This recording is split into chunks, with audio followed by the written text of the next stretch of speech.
together, Yes. especially in the Yes. series that we worked on. Yes. And Well, those I were asked fun to my write. son. I asked my son. You know, the one scene I was doing, I'm like, will this work? Because he's a Jaquito black belt, and I'm pointing back there because he's in the other room. He might pop in and wave and be obnoxious, um, but yeah, that's the only reason why I got those scenes right, because of him and his Jaquito teachers. So all And my that's combat is that. that's the thing though. If you don't know, you find somebody who does Mhm. know. Or, like I had said before, I used to watch YouTube instructor videos on the different types of combat, the different self-defense techniques, because understanding the mechanics of it and seeing somebody explain it in slow motion as they do in instructional videos Mhm. really helps you figure it out. And then if you have someone brave enough to play with you, and you can work the scene out in real time, then you get a better feel for it, which translates so well to the page. Yes. And it's nice that we have YouTube for things like that. Like, not everybody's going to be able to find a LARP group near them, or not everyone's going to be able to find heavy weapon fighting. So the fact that we have the resources to be able to do your research is great. And you can really tell when authors don't. Mhm. And that's one of the things that I really try to let new authors know. Learn Like, to fight do or your watch research. and learn. Yeah. Absolutely. Oh my goodness. Yes, it bugs the crap out of me when I see that the details, which could very easily have been corrected, were just let slide because the author didn't do the research necessary. They And the didn't saying is always write understand. what you Yeah. know, but if you don't know it, learn it in some form. Mhm. There are resources out there. There's so many resources that are out there. But Some let's of not them get too deep into the weeds before we go completely off track. Although I don't think this is actually off track for our topic this week. Anyways, No, it's not. welcome everyone to Spilling Ink. We are the talk show that takes you behind the book to meet the authors and professionals in the publishing industry. And we've got a really amazing author to introduce you guys to this week. Tahani, welcome. Tell us all about your books. Thank you so much for having me. I'm really excited to be here. My name is Tahani Nelson. I'm the author of the Faoii Chronicles. It's a female-led military fantasy series. So if you like women leading armies and forging destinies and wearing armor that actually covers all their vital organs, I'm your girl. I love that picture. Oh my goodness, that is amazing. I am so sorry to people that are watching right now. I know that most of my readers know that I almost always do interviews in armor. And I'm not, and I'm so sorry. It just didn't work out tonight. This is what I actually look like in normal human clothing. And I know that's a disappointment to all of you, but we're going to get through this. Not a disappointment. That stuff looks heavy. I'm gonna have at least one reader that's all like, "Where's the war paint?" And I'm like, "I'm sorry." So, Put on lipstick. Come on. what Put on started lipstick. it though? No, I like this because Yeah. it's on brand. And what are we always telling authors? Make sure you got your brand nailed down, right? It is so on brand. It is such a striking and memorable view when you see somebody come in full armor. They are dressed the part. They are clearly understanding of what they've written in the book. So how did that start for you? The armor actually started because I found out pretty early on that I do my best marketing at Renaissance festivals. I saw more books at Renaissance festivals than anywhere else. And originally I was wearing a really nice dress. I was wearing my wedding dress, actually, for the first couple of years of these Renaissance festivals. And then I realized that if I'm going to sell books about women warriors, and like a huge part of these books is actual functional armor, because it is the hill I am willing to die on, that functional armor for women should be a thing, then I decided to one-up my marketing campaign and got a set of armor. And then once I paid for it once, I'm like, I'm going to wear this everywhere I can. And my local newspaper has referred to me as local armored woman more than once. My local grocery store knows me because sometimes I go and I buy donuts before an event in the armor, and they're like, "Oh, look, Tahani is selling more books again. That's us." So it's been great. I regret absolutely nothing. No, I think that's Sounds like awesome. And fun. it's the memorability factor, Mhm. If they remember you for something, then they will remember you forever. And that's a big thing. It doesn't matter what kind of convention I go to or what kind of fair I sell at. There's a lot of people that come up and like, I've seen you before. I'm like, I know you have. I am everywhere. Even if they don't buy my books, you're going to remember you saw me today. I love Absolutely. that. I love that. Now you've got, let's go back to the book series here real quick. Let me find that image again because I just think that's awesome with the armor. Mhm. All right. Which is the first book everyone should be looking at? So the last Faoii, the one there on the picture on the far left, and I can hold one up on this here too. The last Faoii is the first book in the series. It came out 4 years ago, and it can be read as a standalone.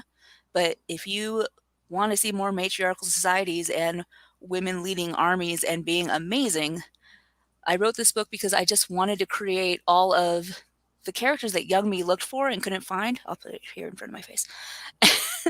And it turned out I wasn't the only one looking. Like, young me looked so much for women in fantasy that weren't damsels in distress, that weren't constantly being saved, that weren't just a love interest. And when I couldn't find enough, I'm like, I'll just start writing my own. And then that's how the Faoii Chronicles started. And I'm so amazed and humbled by how many other people were looking and how much support there's been. So this is the first book in the series, Last Faoii. I absolutely love that. And you're right. You're right. There's a lot of women who are portrayed as the damsel in need of saving.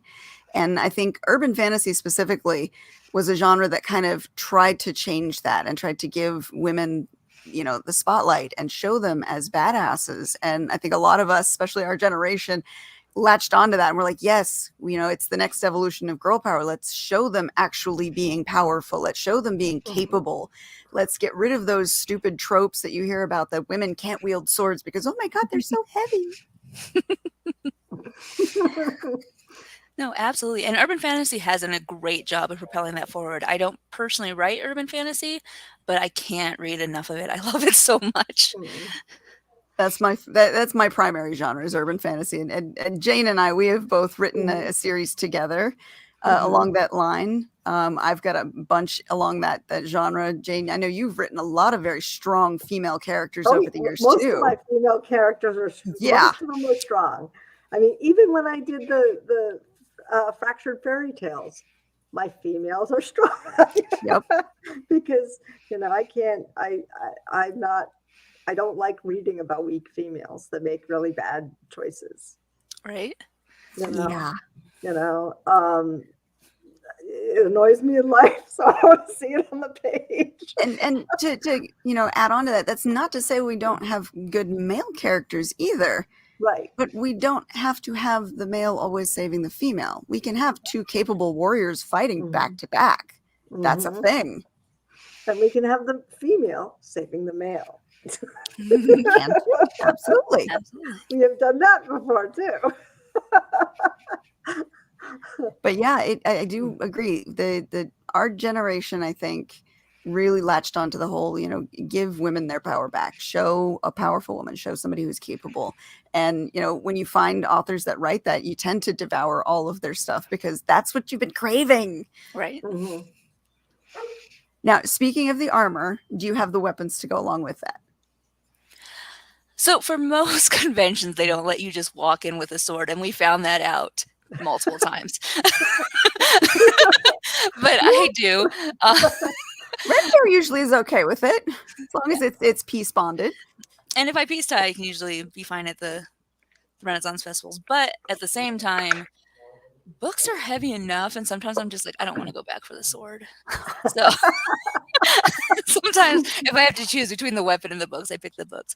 But we do, my husband and I, since we both do heavy weapon fighting, and since we're so into that scene, we do have way more weapons and historically accurate weapons and edged weapons than we really need. And I'm sure eventually, after we pass, people are going to come into our house and be like, what are they doing? And I can't wait for that. Because there's just so many in this house. I can appreciate that. I like shiny, pointy things. And I have, let's see, I have two swords, two steel swords. One is more of a wall hanger. The other one is functional. I have a couple of daggers, I have throwing knives. I have some wooden sparring swords. That's just me. So I appreciate having a good collection of various weapons with which you can actually do things with. If you can only buy one, everybody out there that's thinking about adopting this armor and weapons for great booths and whatnot, if you can only get one, I highly suggest a spear, because you can put banners on it if you do not want to use it, and then you have reach as well, which if you play D&D knows is important.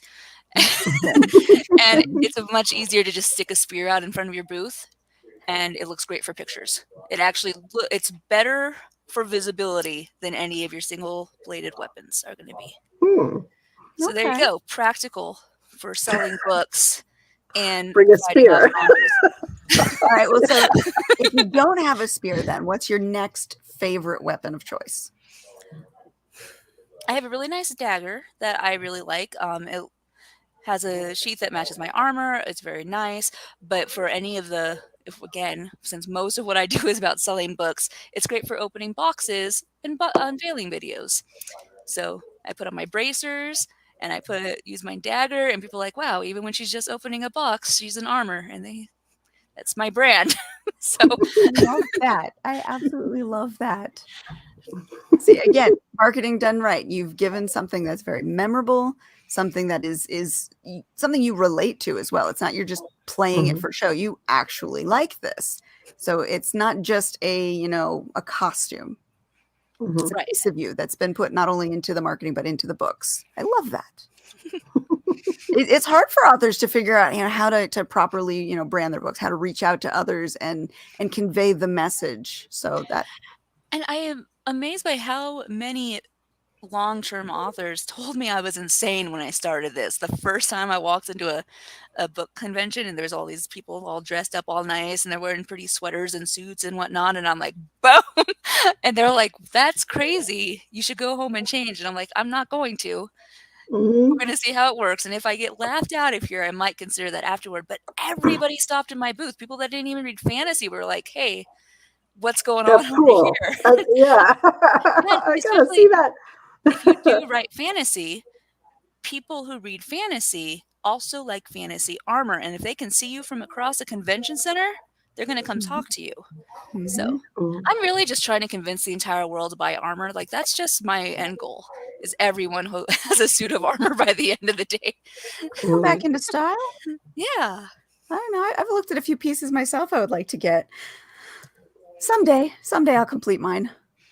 Little pieces at a time. Start with the bracers and work your way up. There we go. Exactly. And then, in fact, I know we mentioned it last week, but Combat Con is coming back in July, and there's usually some armorers that show up as vendors there, and I can start collecting pieces this year, because there's a few that I was looking at last year that I would really like to pick up. I'm excited, and you'll hear me, guys. I know everybody in the audience, you guys have already heard me say it a couple of times. You will continue to hear me say it until probably July, and then probably afterwards you'll be getting the feedback from the event. Like, it was so awesome. I love it. It's so good. Anyways, I want to share just a quick short video for those of you out there who have not heard about Combat Con yet, don't know about Combat Con, and wonder what the heck it's all about. So let's see. Have some sauce in your mouth. What an exchange! My name is Jared Kirby, and I'm the president of Combat Con. Combat Con is a celebration of martial arts in popular culture by bringing together all kinds of different activities and groups and people. I've really been able to break it down into an event that's all about learning, fighting, and playing. We're here and offer a variety of classes and panels and presentations all weekend long. You can be learning and training with some of the best instructors in the world. You can be fighting the entire weekend because we have HEMA tournaments all weekend long. We have a Saber Legion. Currently we have a classical foil tournament going on. You could spend the entire weekend just fighting in tournaments or in the open fencing area where you could just grab people and fence with people you've never met before. Goal has always been to increase exposure to HEMA and WMA. So we chose Las Vegas because we wanted a destination. We wanted someplace that people would want to come and enjoy both the city and the event.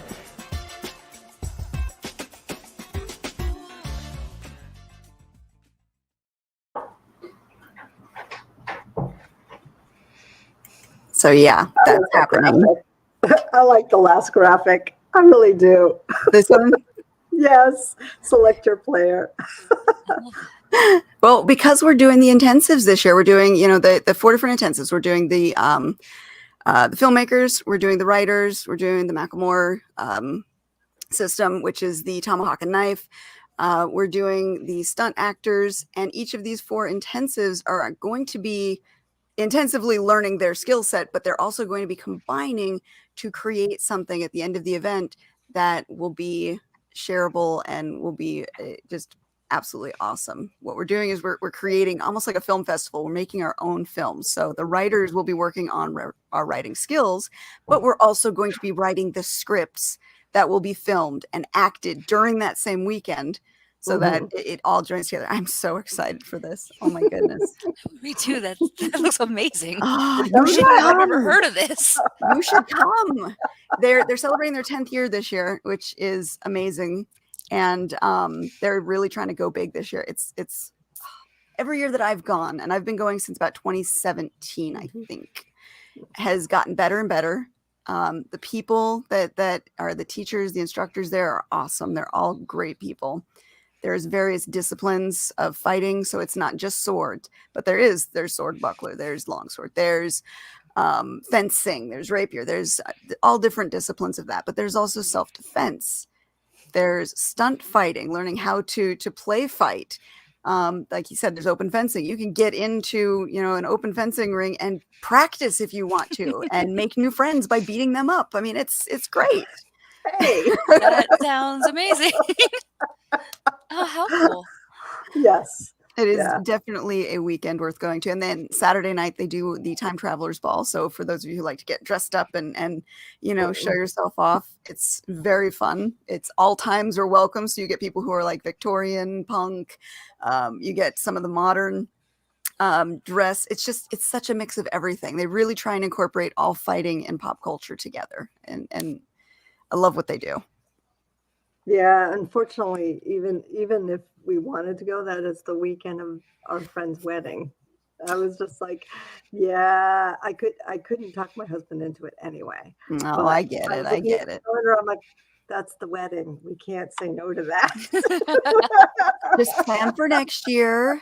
Yep, Plan ahead. It's usually either the late weekends in August or the early weekend, the early weekends in August or the late weekends in July. So it tends to fluctuate. Yep.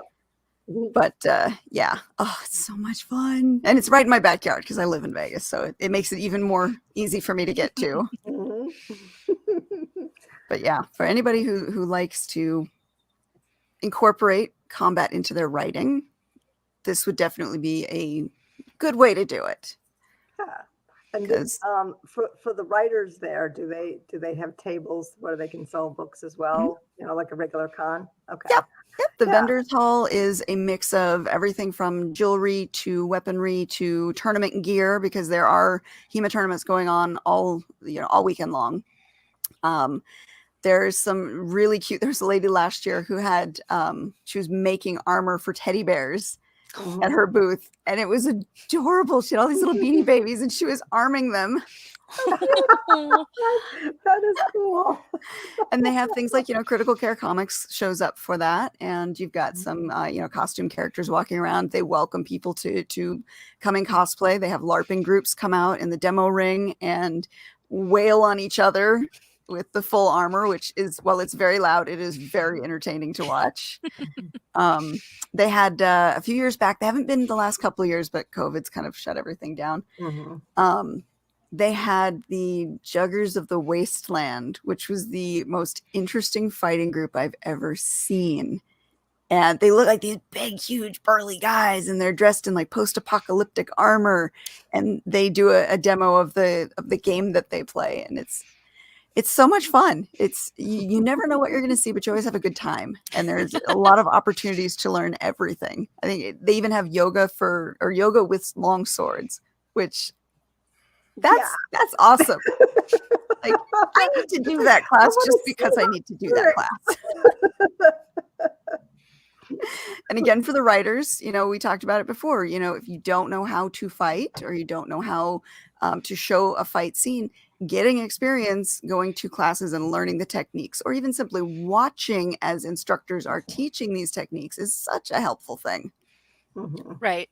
Absolutely. And that's part of what we incorporate. We have classes that are, sit down and write type classes, but we also have classes where we've got the fight instructors in the room with us and we can pick their brains and see demonstrations and get in there and play act some of those demonstrations ourselves. So if we feel it, we can translate it to the page.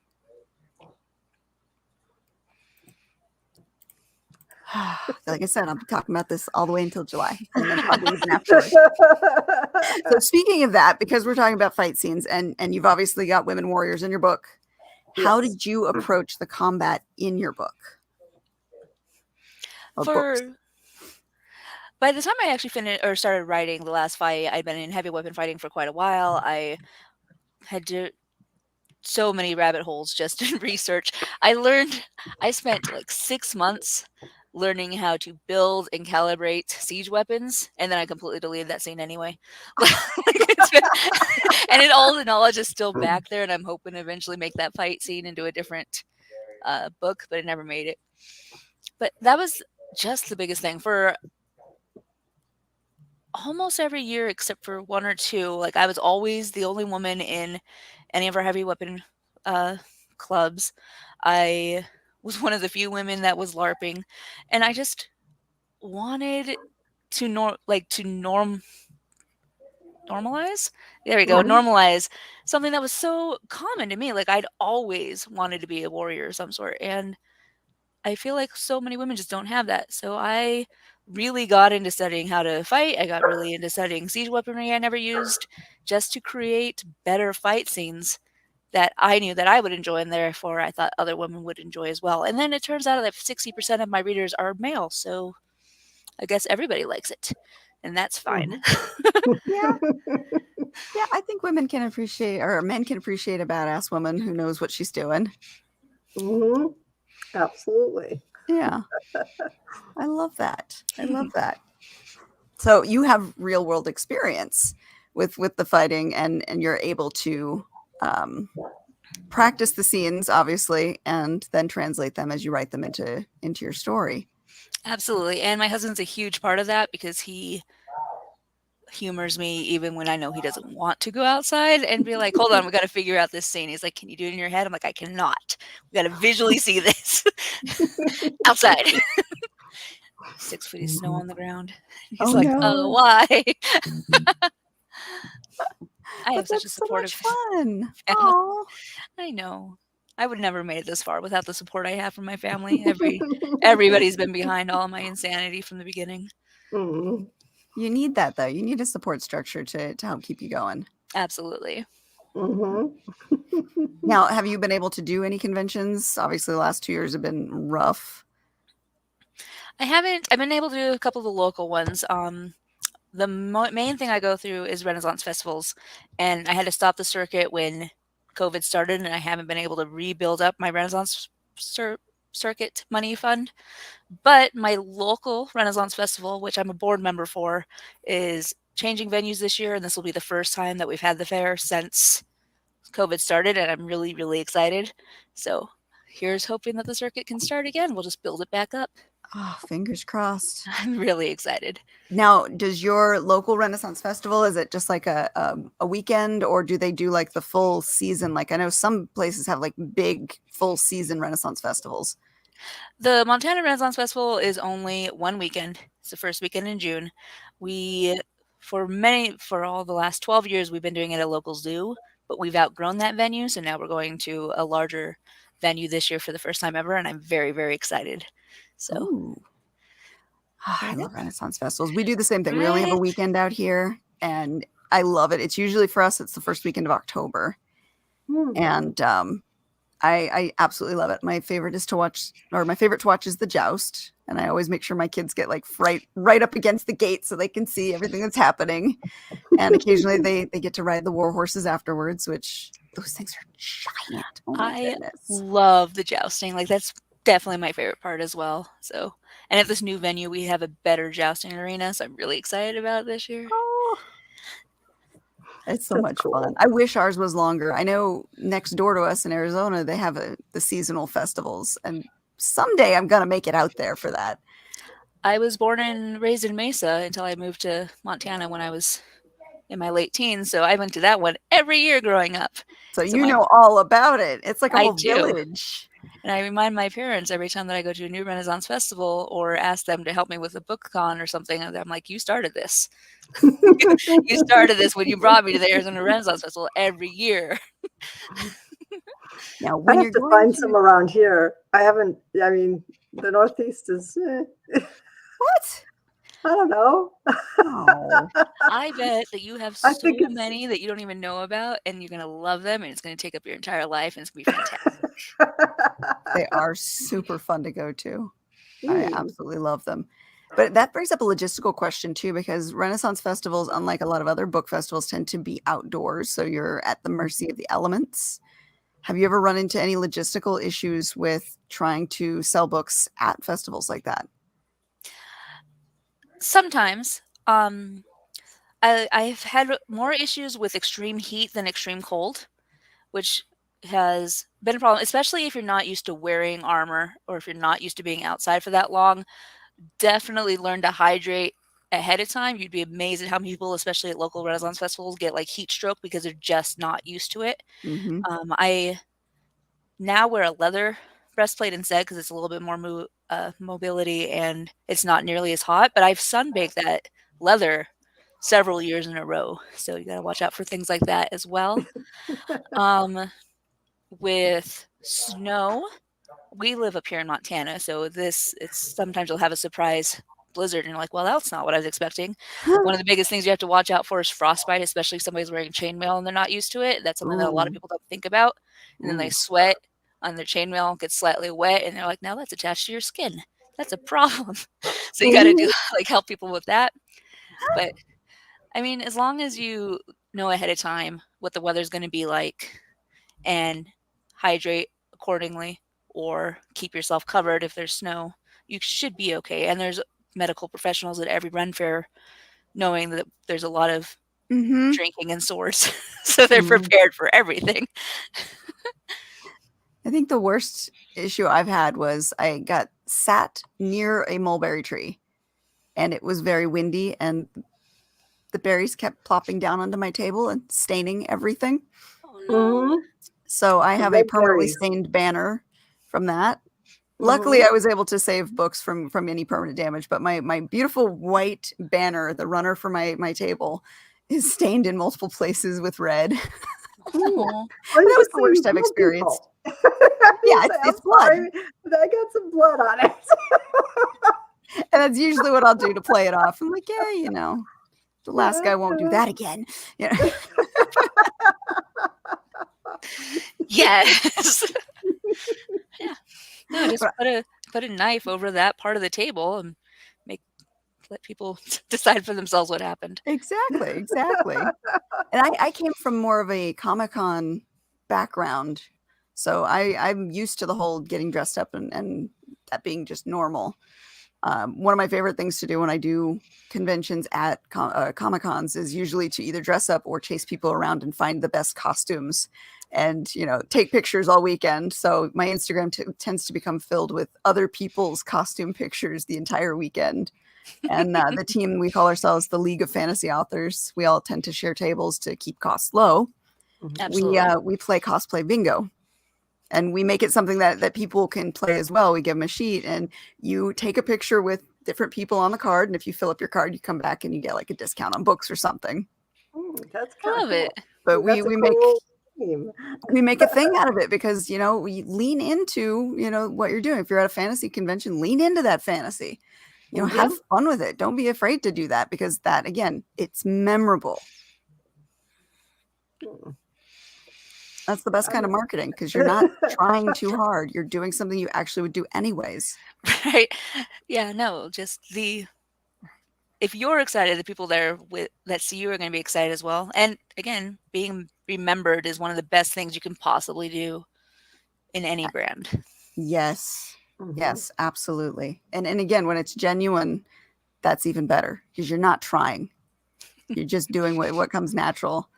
I know when I do conventions, again, I think I chase people around with the costumes because I'm fans of the same stuff they're fans of, and they're literally wearing their fandom out for everyone to see. Yeah. And so I end up finding people who share the same fandoms as I do and spending hours upon hours talking to them. I get laughed at by my table mates because I will spend hours talking to people about fandoms rather than trying to sell my books. And meanwhile, they're doing, the sales and stuff. And I'm just like over here going, so Doctor Who. But again, you have fun. And I've actually made quite a few sales because of being genuine and sharing. Then then the used car approach, which is nothing against used car salesmen, but it kind of feels like that when you're at a convention and you're like, oh, hey, here's my book. Hey, try my book out. Hey, read this. Especially at conventions where such a large percentage of the booths are there specifically selling the same thing that you're selling. Conventions can be really difficult. So you might as well just have fun and have an actual genuine conversation. If somebody's going to buy a book, they're going to buy a book. But having a conversation is real and something that people are looking for. We've got a question. Margaret says, I wonder what to wear next weekend to a black tie art auction. Tempted to cosplay because it's dress up and that's my default. Black tie, you could go really fancy if that's your thing. I like that. Definitely your shiniest breastplate. Yes. Yes, have that polished. I want to see my face shining in it. Yeah, I just picked up the final piece to my what I'm going to wear to the Time Traveler's Ball for this year. So I've got this beautiful corset that I cannot wait to throw it all together. So I can look badass, but also, girly, feminine and badass. But I don't have black tie, shiniest breastplate. Yes.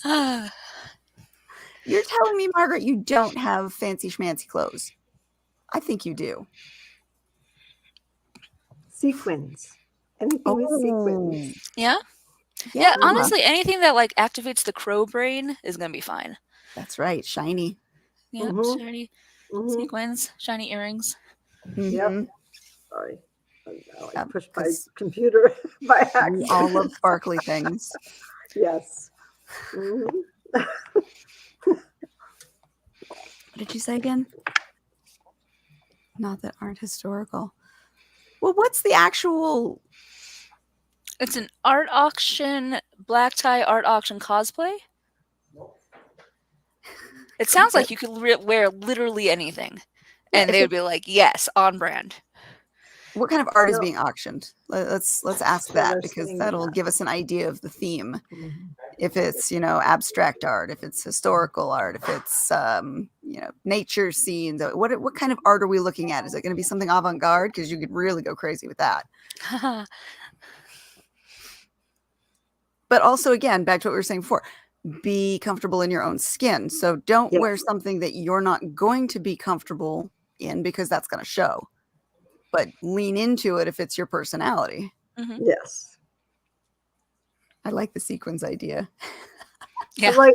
I'm sorry. We've been watching this Dolly Parton special all day on the television. It's been on the background while I was writing. My husband was watching it. And she's like the queen of sequins. The queen of flashy. It's not cosplay. It's a fancy benefit auction for HIV/AIDS fundraising, caretaking. Other than that, don't know. Guessed. Okay. And Anita says, take the historical and add some modern accessories. Oh, I like that. I like that. It's a fancy benefit sequins. There you go. You can't go wrong. I don't know if this applies, but I brought this shirt because it had some glitter on it for $5 at Ross yesterday. So I feel like you can get anything you want anywhere and it'll be all right. I've got it. Silver sheath dress. Yeah. Ooh, yeah. Yep. Can't go Something wrong like with that. With heels and I can't find heels, but I wear a size 2 shoe. Children's too. So yes, finding heels is a difficult task for me. All right. So Margaret says she's got an idea. Thank you, Anita, for the suggestion. I like the historical, add modern touches. Go Dolly in all cases. Yes. Words to live by. When in question, go Dolly. Yep. Go big or go home. Oh. Mm. Yeah, that was one thing I never could get into, is wearing dresses. I've never been a dress person. I've never felt comfortable in dresses. I always have to, glam up in some kind of pants because I just don't Well, like now I do because dresses. the hips. but yes, I have some dresses and that I love to wear. I sometimes the events and profane stuff. activates, and I'll be like, I want to dress up in like the fairy elven gowns Yes. at Renaissance Festival. But one, I am built like a dwarf from the Lord of the Mhm. Rings, and I will push that as far as it will go. I will eventually be cast in something, so I can wear the I'm dwarven 4'10". armor, and I'm like, I'm only 5 foot. Come Okay. say hi. The short women rule. Yes, we're all short. This is perfect. But sometimes I look at all the elven, pretty fairy stuff. I'm like, I could definitely pull that off, and then you but then you put on the it armor, on, and that's the best thing you can do. So I mean, you could put Yeah, it I on, like but the you armor have idea. miles of fabric under your feet. Okay, true I story. don't sew. True story. My daughter bought a dress online. Mhm. It didn't fit her. She's like, Mom, you want to try it? Sure. It is a fairy princess tulle everywhere, corseted top, and Mhm. God, did it look pretty. And then I put it on, and my youngest daughter, who will not mince words, she will tell you straight up. She looks at me and goes, Mom, that dress does not look good on you. Aw. Mhm. I did find a place that the dress I wore to my daughter's wedding was completely custom made, and it was like $120. What? It was like freaking ridiculous. But for custom, that's actually cheap. Right. Yeah, I mean, but it was a beautiful. I don't know if you remember the pictures of the wedding, but it was a beautiful blue dress that was fitted and everything. And the only thing I did have to get altered were the straps to the dress because they were just a little too loose. Yeah. So they just altered them, and hell, if Vicky had been her wedding planner self, she would have just pinned it up. But my daughter's a wedding planner, Tahani, so Love it. yeah. For the first 4 years that I did Renaissance festivals, I didn't have armor yet, and I wore my wedding dress because it Mhm. was Renaissance themed. And Yep. we brought the sword that my husband and I jumped over when we got married because we've been into this Renaissance thing for a very long time. This was already our entire personality before we even started writing. And I know that a lot of people preserve their wedding dress after, and mine is still in the back of my closet. It's now got grass stains on the bottom and so many stains from different memories of different events we've done in this wedding dress, and I love it. So if you guys ever find a dress that you're like, man, this is great, I want more people to see me in this, I think that you can find a reason to make that work. Right. Yes. Couldn't help myself. Sorry. I didn't preserve my wedding dress, Tahani. I wore it to two Halloween parties afterwards and made my husband red tuxes. I love it. Man. It's now gone because when I moved, I just I'm not saving this. I went into the dumpster with tons of other shit from the house. but yeah, it was just wearing your wedding dress multiple times. I don't know. I think is a good thing to do. Yeah, absolutely. Not for weddings. Not for I weddings. cannot understand justifying an expensive purchase if I can't use it multiple times. So if Yep. it just doesn't make sense to me. I'm like, why am I going to spend that much? No, I'm going to get use out of it. Damn it. And there are very few outfits that I own that I feel truly special in. And so I'm going to wear those as often as I possibly can. I will wear armor to the grocery store if I'm having a day where I need to feel cool. So, so yeah, if you have a wedding dress and you love it, I feel like at least half of you listening right now, that wedding dress costs more than your car. So definitely find more reasons to use it. Go wear it somewhere beautiful. Halloween parties are good. Wear it to that art auction. Yeah, just to the art auction.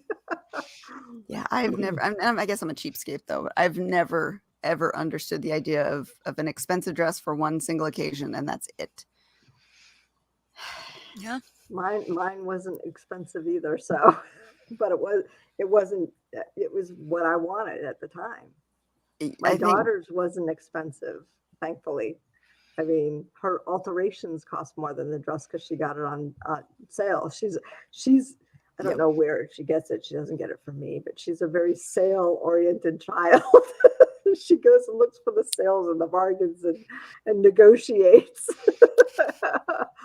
I like her. I really like her. Who? Your daughter. Yeah. Yes, she's a go-getter. She's organized. I love that. Yes. Wonder where she got that from. I don't know. 2 overachieving parents. So, but yeah, no, she's very much a combination of us, I guess. That's good.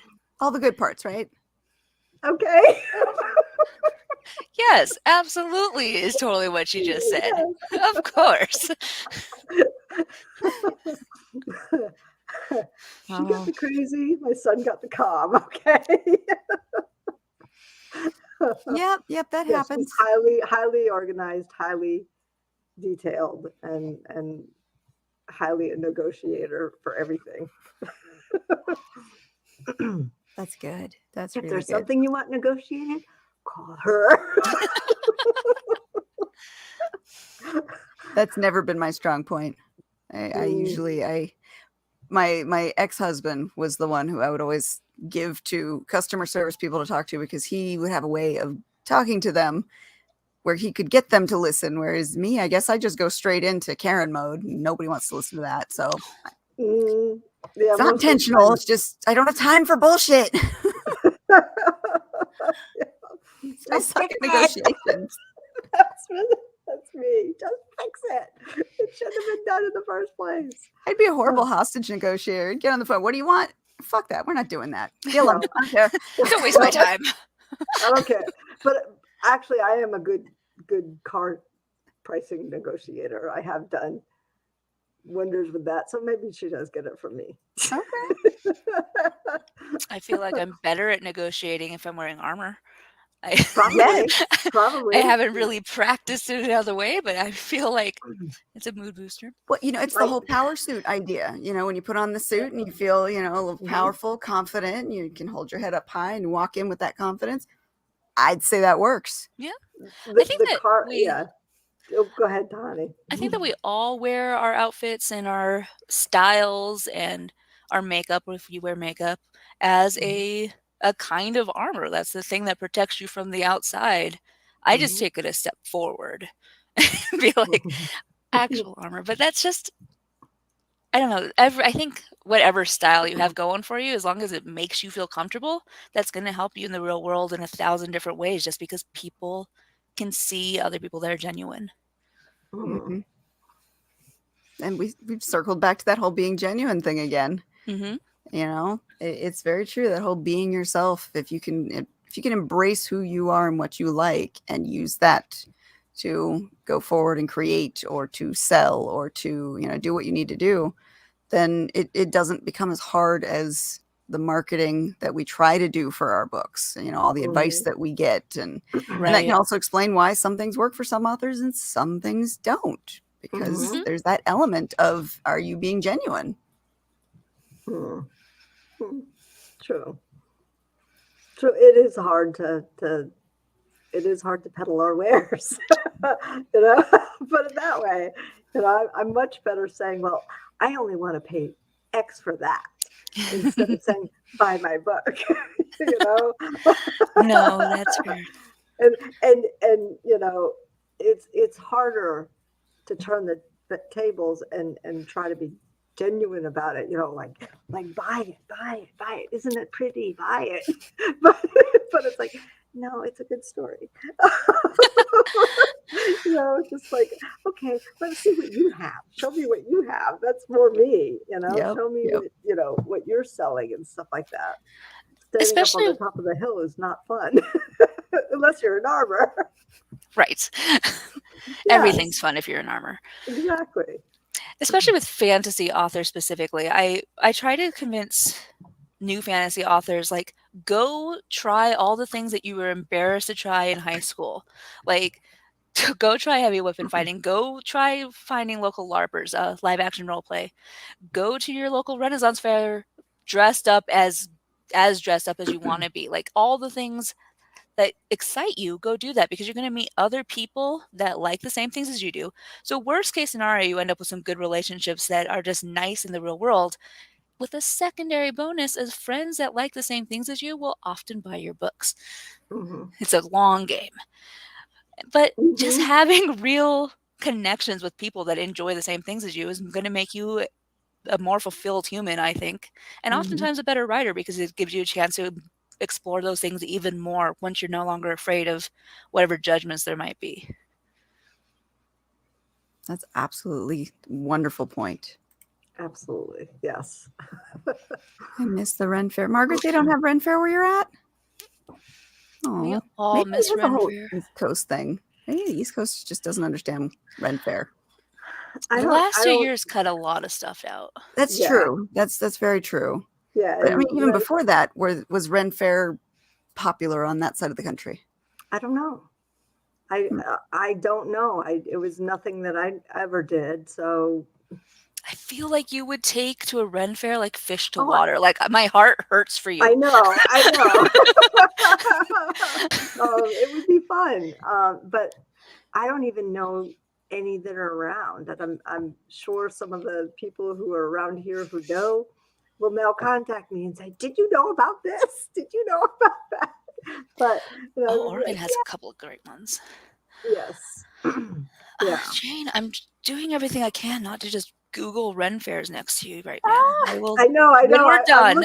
I'm looking at my phone. My phone is in the corner here, and I'm like, "Don't touch! Don't do it! no, Don't do it! hold Wait till afterwards." And Yeah, if I know that I've been talking about armor quite a bit and dressing up, if you've never been to a Renaissance festival, I want to make sure you know that you can go in normal clothing. Like, if that's the thing that's holding you back, Mhm. don't let it do it. You can buy clothing there if you really want to. But I have met a lot of people, especially since I started working with this Ren Fair in my town, that they thought they had to be dressed up to go. And so they were just missing the coolest thing every year. And I'm like, stop it. Come. It's fine. Come over here. So if you're afraid of that, don't be afraid of that. And if you're afraid of being judged, I assure you that everyone else there is weirder than you are. Yeah, most of them, yeah. Mhm. But in a good way. Yeah. In a fun, weird way. And when you do stop and talk to people, you get to see that. Mm-hmm. And Yeah, the kind of. vendors, there's a vendor that I always love stopping by called Damsels in Distress. Ooh. Love it. I love puns. Actually, I hate puns. Don't. But they have you can like completely kit yourself out right there. Mhm. So a lot of the bigger Ren Fairs, you can rent an outfit for the day. Even nice. better. That's nice if you want to try some things out. But do they Try have it stuff without for the short commitment people? because there's a lot of pieces to put together, even just for like a regular dress. I've lifted up my arm so I can show you guys my new bracers, and I'm not wearing them, and I'm really disappointed in myself at the moment. Next time, I'll show you guys. I got so excited, and then I was like, I'm not. Oh, I'm not wearing dressed. anything. Shit. Yep. I live in Connecticut. I mean, New Hampshire. Oh my God. Yeah, you're not in New Connecticut Hampshire. anymore. Do not know where. I'm sure there's one within driving distance of New Hampshire. We'll find it, and we'll let you know.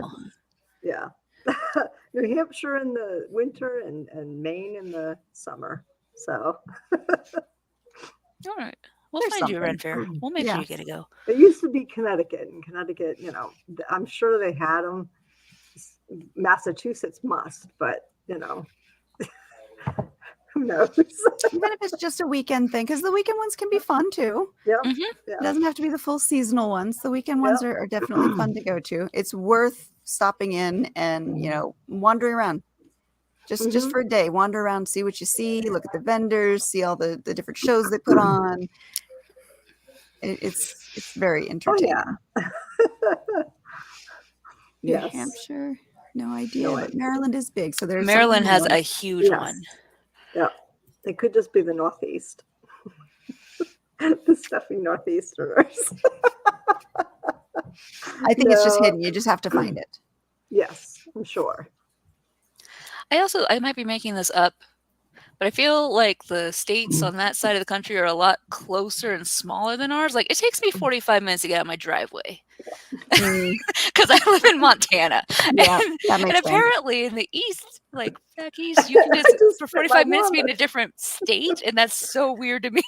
Yes, True. exactly. It takes 2 hours to get from end to end in Connecticut. At least New Hampshire's a little bit taller. There are farms out here that are a lot bigger than that. Probably. Oh, I love it. My computer was almost a Oh no. casualty of spitting water. I regret nothing. That would have been the highlight of my career. 45 minutes to get out of my driveway and I lost it. Well, that's to be our goal now, is to find Jane a Ren Fair to go to so she can experience it. Yeah, Yeah. this seems Absolutely. like a very important goal for us to hit. And, You'll and love it, kind of Jane. has to be on the weekend because I work during the week. Okay. Which could be part of the problem because I'm at work. Who knows? They're Ren probably fairs are weekend things. almost always on the Yeah. weekends as well. Yeah. Yeah, they usually Lovely. Friday, Saturday, Sunday. So you have the you might miss the Friday, but the Saturday and Sunday you should be able to at least Right. pop by. All right, we'll find you one. That's the goal. And then we've got to find her an outfit. Yes, as I sit here having a hot flash. Oh, I'm Look at "Oh, this. Look at this. Anita's already on the Google. There we go. According to Google, there is a New Hampshire Ren Fair in Fremont in May. I have no idea That's where like- Fremont is. a month away. Yeah. I mean, how far away can it be in New Hampshire? Is it 2 hours? Is it 45 minutes away? I don't We'll know. figure it but Look at that. yeah. See? Ask and the internet delivers. Thank you, Anita. What about Maine? And Margaret, too. Both of them came up with it. Yep. Fremont might be way up north.